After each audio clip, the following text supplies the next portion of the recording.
চাইবো শ্রাবন্তী, গত 1 ঘন্টায় কোর্ট রুমের ভিতরে আজ কি ঘটলো আরো একবার তোমার কাছ থেকে জানতে চাইবো।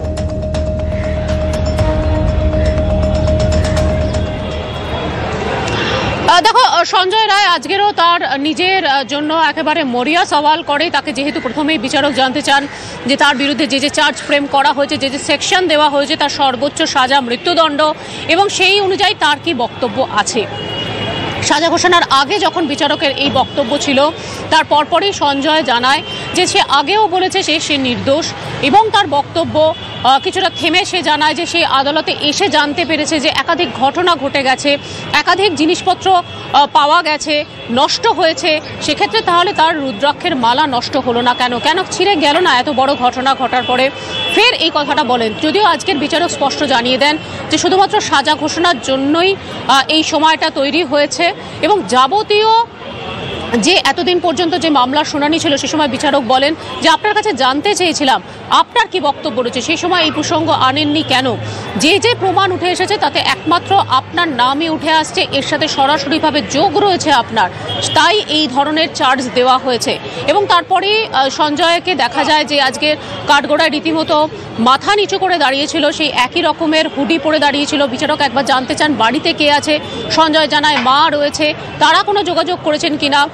সঞ্জয় জানিয়ে দেয় যে যবে থেকে ঘটনা ঘটেছে এবং তারপর তাকে গ্রেফতার করা হয়েছে, তারপর থেকে মায়ের সঙ্গে বা পরিবারের কারোর সঙ্গে তার আর কোনো সম্পর্ক নেই। এরপরেই বিচারক চলে যান আইনজীবীদের কাছে, তাদের বক্তব্য শুনতে চান। আজকের সিবিআই এর পক্ষ থেকে ফের সর্বোচ্চ সাজার দাবি করা হয়, এবং সেখানে একটা গুরুত্বপূর্ণ দিক তুলে ধরা হয় সিবিআই এর কাছে, যে যার মৃত্যু হয়েছে তিনি একজন চিকিৎসক ছিলেন, অর্থাৎ উচ্চশিক্ষার বিষয়টা উঠে আসছে। যদি আজকে তাকে নিরাপত্তা না দেওয়া হয় এবং এইরকম একটা ঘৃণ্যতম ঘটনার পরে যে দোষী তাকে যদি কঠোরতম শাস্তি না দেওয়া হয়, বিরলতম শাস্তি না দেওয়া হয়, তাহলে বাকি সময় ভারতবর্ষের বাবা মায়েরা যারা তাদের ছেলে মেয়েদের সন্তানদের উচ্চশিক্ষার জন্য পাঠান, তারা ভাববেন যে কিভাবে পাঠাবো, নিরাপত্তা কোথায় রয়েছে।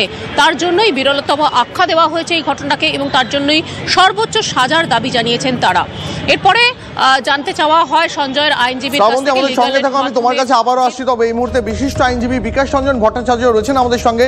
বিকাশবাবু, আজকেও আমরা দেখলাম সঞ্জয়ের আইনজীবীরা তারা তাদের সর্বশক্তি দিয়ে চেষ্টা চালিয়ে যাচ্ছেন সঞ্জয়ের যাতে সর্বোচ্চ সাজা আটকানো যায়। অন্যদিকে সিবিআই এর আইনজীবীরা তারা কিন্তু এখনো সঞ্জয়ের ফাঁসির দাবিতেই এখনো পর্যন্ত অনড় রয়েছেন। 2:45 আজকে বিচারক বলেছেন তিনি সাজা ঘোষণা করবেন, কি বলবেন? এ নিয়ে আবার কি বলার আছে? অদ্ভুত অদ্ভুত প্রশ্ন করেন আপনারা। বিচারপতি রায় দেবেন এবং সভাপতি যে যার আইনজীবী তাদের মক্কেলের কথাই বলবেন, এটাই তো স্বাভাবিক সত্য। এর মধ্যে নতুন কিছু বলার নেই, বলা উচিত নয়। বিকাশবাবু, সিবিআই এর আইনজীবীরা তারা এই সওয়াল জবাবের মধ্যে একটা ইস্যু তুলে আনছেন যে কোথাও যদি যারা উচ্চশিক্ষায় যাচ্ছেন বাবা মায়েরা যদি সেই সন্তানদের নিরাপত্তা সম্পর্কে নিশ্চিত না হতে পারেন, তাহলে কিন্তু চলবে না। এমন একটা রায় দিতে হবে, এমন একটা সাজা দিতে হবে যাতে সেটা একেবারে নজির হয়ে থাকে, কি বলবেন? সে তো আইনজীবী সওয়াল করবেই। আরে আইনজীবীর সওয়াল নিয়ে মন্তব্য করার অধিকার কি আমাদের আছে নাকি বাইরের কারো? এই প্রশ্নগুলো একটু অবান্তর হয়ে যাচ্ছে। বিকাশ রঞ্জন বাবু, আপনি কি মনে করেন, আপনি কি সর্বোচ্চ শাস্তির দাবিতে আছেন? মানে আপনিও কি সর্বোচ্চ শাস্তির দাবি চান? তুমি এগুলো না আমাদের মনে করার উপর নির্ভর করে না, এগুলো নির্ভর করে যে সমস্ত তথ্য আদালতের কাছে আছে তার উপরে। বিচারপতি তিনি বিচার করবেন, বাইরে থেকে মন্তব্য করার অধিকার কে কাকে দিয়েছে আমি জানি না। আপনাকে অনেক ধন্যবাদ। কথা বলছিলাম বিশিষ্ট আইনজীবী বিকাশ রঞ্জন ভট্টাচার্যের সঙ্গে। আমি শ্রাবন্তীর কাছে আর একবার যাবো। শ্রাবন্তী, প্লিজ কন্টিনিউ, তোমাকে থামিয়েছিলাম।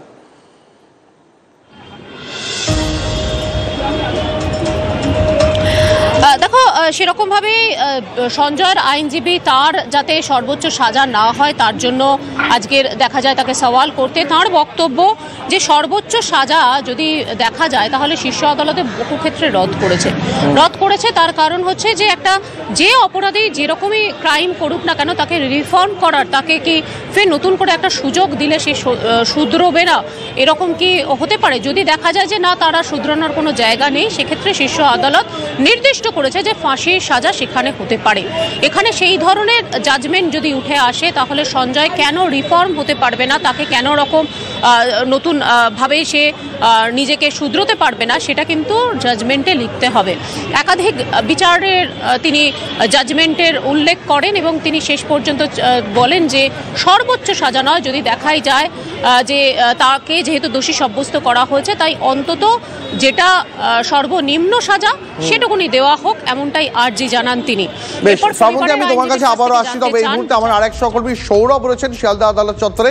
আমি সৌরভের কাছে একবার যাই। সৌরভ, আমরা দেখতে পাচ্ছি যে শিয়ালদা আদালত চত্বরে যে মানুষেরা জমা হয়েছিলেন তারা এই মুহূর্তে জাস্টিসের স্লোগান তুলছেন। আজও দাঁড়িয়ে যেদিন সাজা ঘোষণা হতে চলেছে দোষীর, সেদিনকেও তারা জাস্টিস চেয়ে স্লোগান দিচ্ছেন রাস্তায় নেমে। কেন?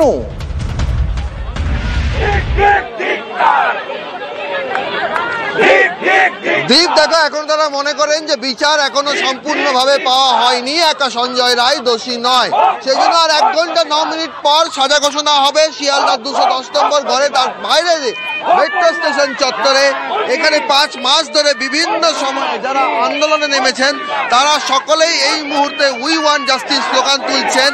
তারা স্লোগান যে তুলছেন, তারা আজকে নতুন স্লোগান বেঁধে এনেছেন। সেই স্লোগানে তারা বলছেন যে সঞ্জয় রায় একা দোষী নয়, বাকিরা গেল কোথায়। আজও আপনারা উই ওয়ান্ট জাস্টিসের স্লোগান তুলছেন কেন? সঞ্জয়ের যে বিচার হয়েছে এটা তো কোনো ঠিক বিচার হয়নি, কারণ সঞ্জয়ের পিছনে প্রচুর লোক আড়ালে লুকিয়ে আছে এবং সঞ্জয়কে স্কেপগোট করে তাদেরকে লুকিয়ে ফেলার চেষ্টা করছে রাজ্য প্রশাসন। এবং সঞ্জয়ের কেন যে সেগুলো ডিসক্লোজ করছে না, কারা পাঠিয়েছিল সঞ্জয়কে ওইখানে? সঞ্জয়ের একার পক্ষে এই ঘটনা ঘটানো কিছুতেই সম্ভব নয়, কিন্তু কারা পাঠিয়েছিল, কেন পাঠিয়েছিল, সেটা তো সঞ্জয় একমাত্র বলতে পারবে। আমরা সবই জানি, কিন্তু আমরা তো বলতে পারবো না, একমাত্র সেই বলতে পারবে, যেহেতু সে বিচার ব্যবস্থার অধীনে রয়েছে। আপনারা এখানে দাঁড়িয়ে স্লোগান তুলছেন যে একা সঞ্জয় রায় দোষী নয়, বাকিরা গেল কোথায়। আর 1 ঘন্টা 8 মিনিট পর ঘোষণা হয়ে যাবে সাজা ঘোষণা, এখনো এই স্লোগান কেন তুলতে হচ্ছে? আপনারা স্লোগান তুলছেন যে একা সঞ্জয় রায় নয়, কেন? কারণ সঞ্জয় রায়ের একার পক্ষে এই ঘটনাটা ঘটানো সম্ভব নয়, তাই আরো মাথারা রয়েছে। আমরা চাই সবাই ধরা পড়ুক, দোষ যারা করেছে সবার শাস্তি প্রাপ্য। সঞ্জয় রায় তো দোষী, ওর সাথে যারা রয়েছে তারা সবাই ধরা পড়ুক। আমরা বাকিরা গেল কোথায় এই স্লোগান আজও কেন তুলতে হচ্ছে? বাকিরা গেল কোথায়? বাকিরা কোথায় সেটা তো আদালত বুঝবে, কিন্তু যতক্ষণ আমরা সব দোষীগুলোর আইনানুগ শাস্তি পাচ্ছি ততক্ষণ আমাদের লড়াই চলবে। আমরা আইন অনুসারে প্রত্যেকটা অপরাধীর শাস্তি চাই। কোথাও একটা আজকে শিয়ালদা কোর্টের বাইরে যে মানুষ আজকেও জাস্টিসের দাবিতে স্লোগান তুলছেন, তাদের কথার সঙ্গে তিলোত্তমার পরিবারের বক্তব্য যেন এক হয়ে যাচ্ছে।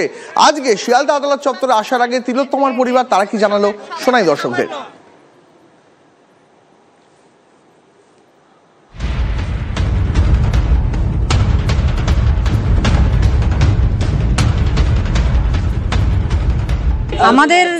আমার মেয়ের খুনির যারা, সঞ্জয় একা এই কাজ করেনি, সঞ্জয়ের পেছনে আরও লোক জড়িত আছে, তারা এখনও সিবিআই তদন্তেই আসেনি। আমি চাইব যে তদন্ত প্রক্রিয়া আরও এগোবে এবং আসল দোষীরা ধরা পড়বে এবং সবার কঠোর থেকে কঠোরতম সাজা হবে, তখন আমার মেয়ে আত্মার শান্তি পাবে। সিবিআই তদন্তই ঠিকঠাক করেনি, কোনো তাদের উপর কোনো চাপ এসেছে নাকি আমরা বলতে পারবো না, তবে সিবিআই কাজ ঠিকঠাকভাবে, পুলিশ 5 দিনে যেটা করেছিল সিবিআই 5 মাসে সেটাই করেছে। তার প্রমাণ হচ্ছে সন্দীপ ঘোষ এবং অভিজিৎ মণ্ডল 90 দিন পরেও চার্জশিট না দিতে পারায় ছাড়া পেয়ে গেল।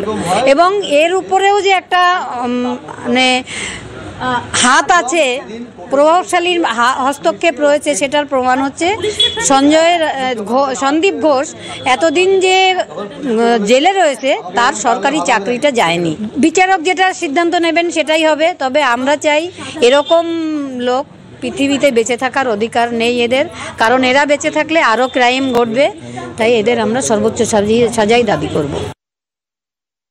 জজ যেটা ভালো মনে করবেন সেটাই করবেন, এবং সেটা আমরা কিছু চাইছি না। জজের উপরে আমাদের পূর্ণ আস্থা, বিচারকের উপরে আমাদের পূর্ণ আস্থা আছে। আমার মেয়ের হত্যার সঙ্গে অনেকেই জড়িত আছে এবং তথ্য প্রমাণ লোপাটের একটা ব্যাপার তো আছেই, সেগুলো সব সামনে আসবে এবং তারা সাজা পাবে, কঠোর থেকে কঠোর সাজা হবে, সবারই কঠোর থেকে কঠোর সাজা হবে, এবং তার জন্য আমরা যতদিন লড়াই করার দরকার করব।